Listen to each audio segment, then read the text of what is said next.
Okay, we're rolling. Good afternoon, Dr. Johnson. This is Gregory Plant, student in your EDU 588 class. This is week 4 video submission for the Field Experience C. I've had a couple of problems this week, and I will detail those for you. I've also included that in my summary for the assignment which we're turning in today. We are in a strike situation in Sacramento, and it's caused a lot of problems with my schedule. Last week, my collaboration session with my mentor and my colleagues at the school site where I was going to present this PD was canceled in order to have a staff meeting to take a strike vote. And the result of that was that they scheduled a one-day strike, which is for tomorrow, which would be my other collaboration day this week. If I had a chance to reschedule this PD, I would have done it tomorrow, but I can't. We're on strike in Sacramento because our district apparently is broke. They're bankrupt, they say. Okay, so the best I could do was in order to work around this, was I presented this to my mentor at the school site, who is the principal, and a couple of teacher colleagues. One of them is the head teacher there, and we were able to go. I presented this to them as I would as a presenter, and they gave me their feedback, which I have incorporated into the changes I've made going forward into certain areas of the professional development package itself that would be presented to the teachers in attendance. So this is a PD, which is a job embedded, calls for this to be done on site with teachers on staff, and or if there was an outside expert, that would be fine. But what we're trying to do is draw from the expertise on site.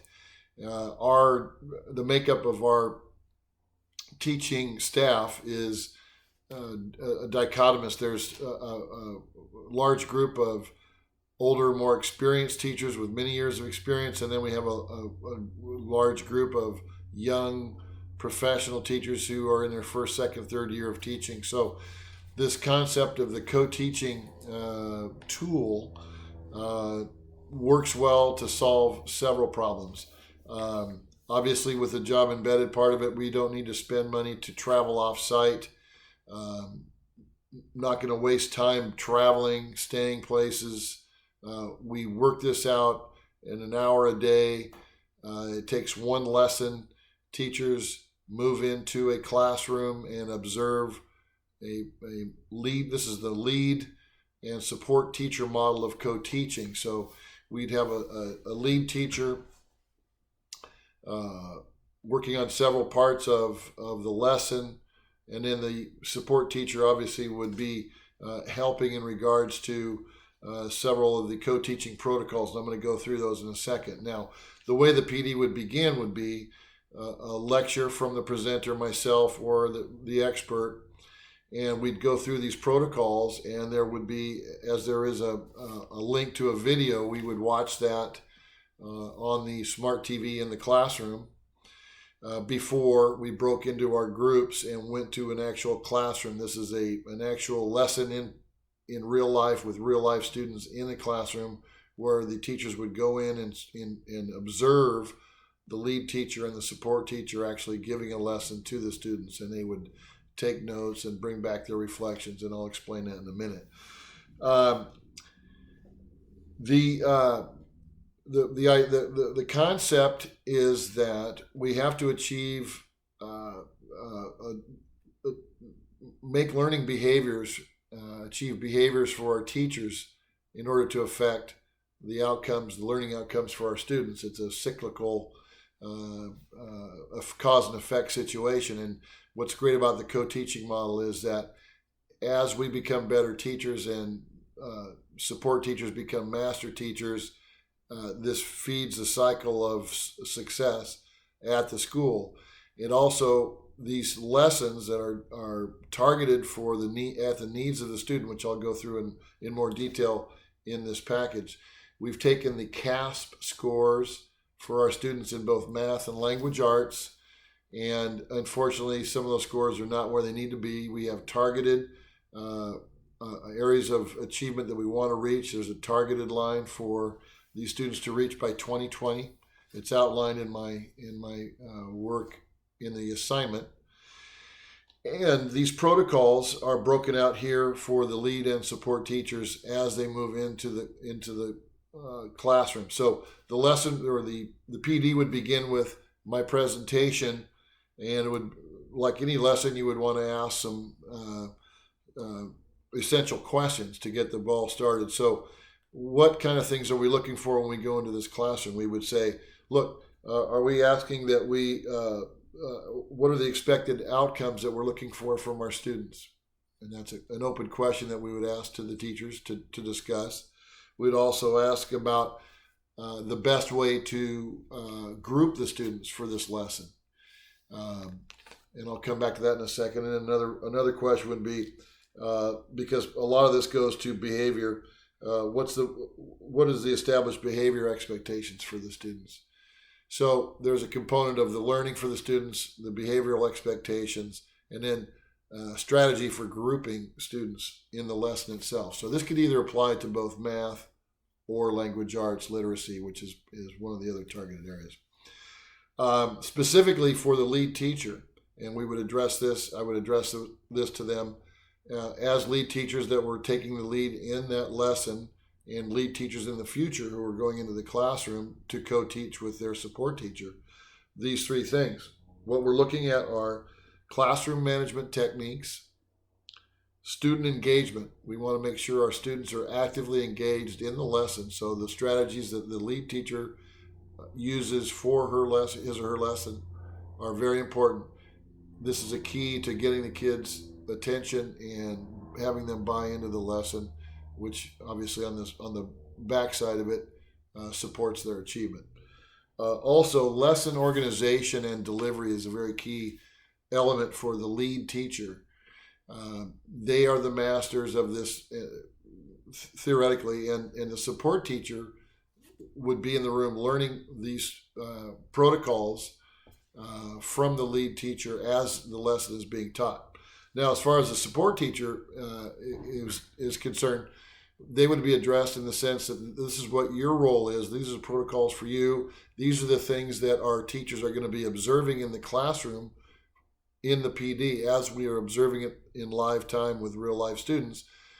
The support teachers are going to look at their role model, their support teacher in the lesson, and what they're looking for are the ability to work with flexible groups. So we're going to have small group lessons, and these groups are flexible in that it's targeted by the student needs. In other words, we may have a group that's not that's approaching the standards, and we have a group that's far below, and they're not close. So the instruction, the differentiated instruction that the support teacher is going to be using in those flexible group settings will be watched. We want to make sure that he or she is able to differentiate their instruction based on the needs of that particular flexible group. So there's three things going on with the support teacher.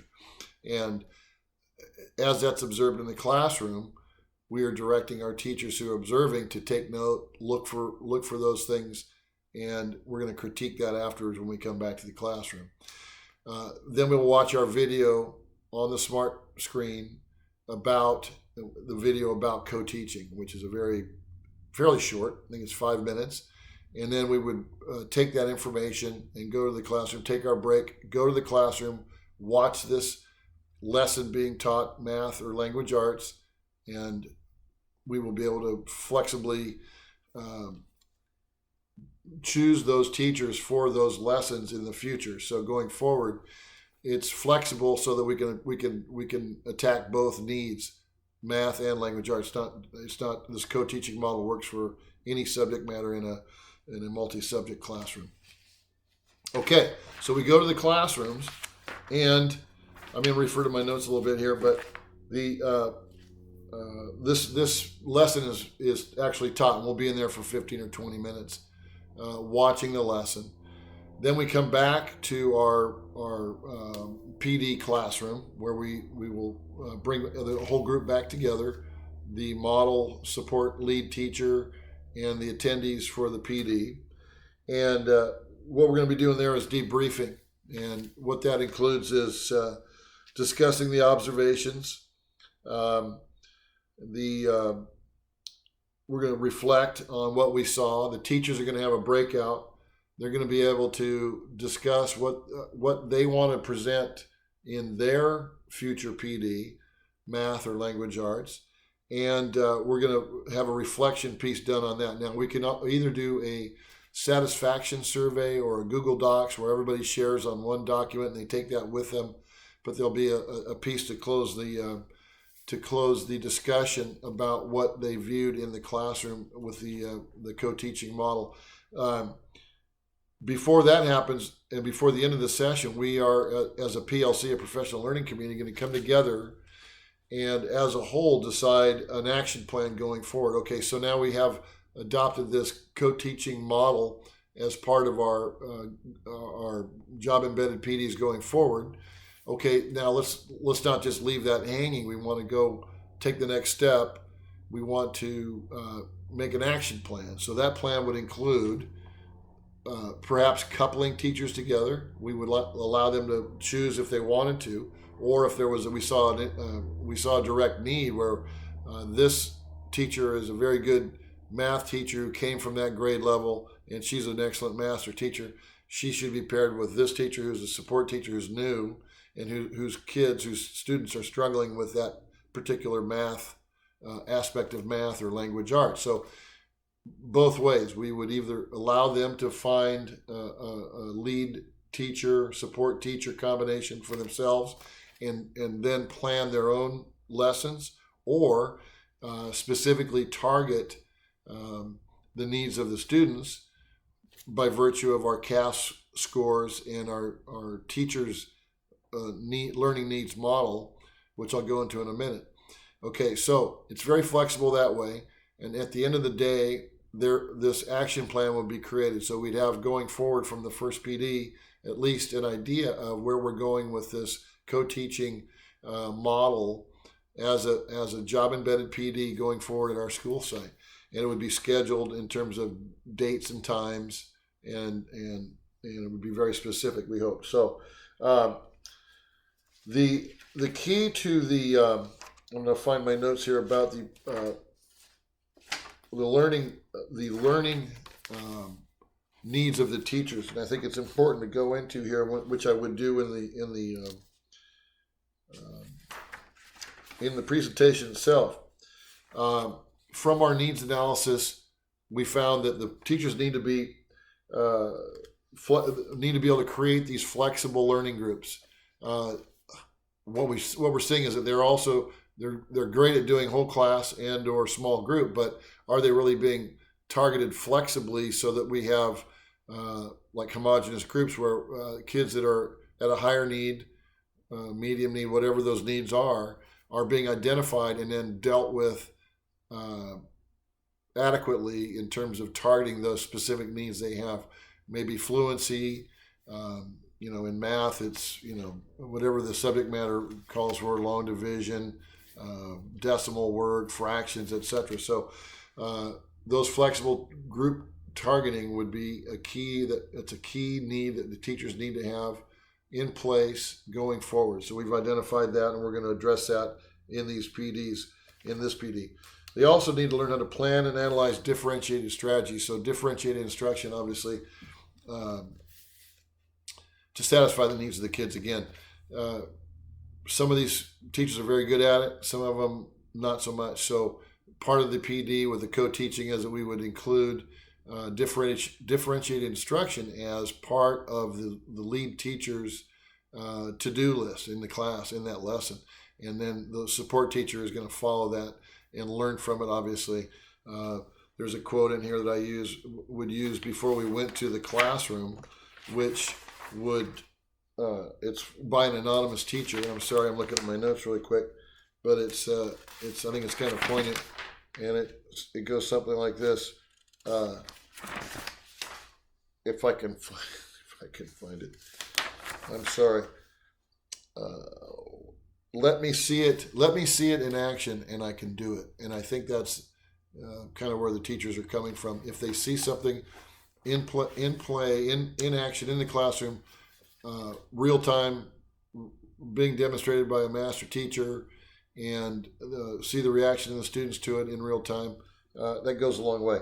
Also, the teachers need to be able to do better assessments and grow with this idea of the response to intervention piece that was detailed in the teacher's assessment needs, which is a chart that's broken out in my presentation itself, which we will view on the screen. Obviously, we're going to use that to support and drive. This particular one's a math driver, talks about the needs for math specifically, and that will be on screen as we talk about the needs these teachers need to demonstrate growth in these areas. So we're breaking out not only the growth needs, but we're also breaking out student needs as well. And the student needs I want to discuss really quickly because these are important numbers. In English language arts literacy in this school, we are at a 55% standard not met. And it's incredibly low, and it's a big problem, and we're trying to address it. Math overall, 53% standard not met. So these are obvious, and it goes on.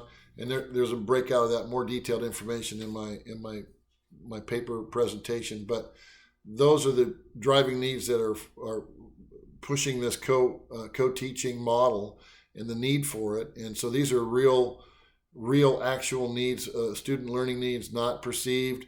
These are real actual learning needs by teachers, not perceived. They're there, and we're trying to address them. And I think, and my mentor and the other colleagues agreed that after I presented this to them, the only chance I had was in person with them. I couldn't do a full-on PD at the school site because of the reasons I mentioned earlier about the strike and the lack of time. So I hope this suffices. It may not be the best, but it's the best I could do under the circumstances. I hope you understand. I think that's 15 minutes. Thank you, and I hope you enjoyed the co-teaching job-embedded PD, trying to create a cycle of success and at Hollywood Park Elementary School, and I think this is going to be part of it, and it's I'm proud of it. I think it's good work. Thank you.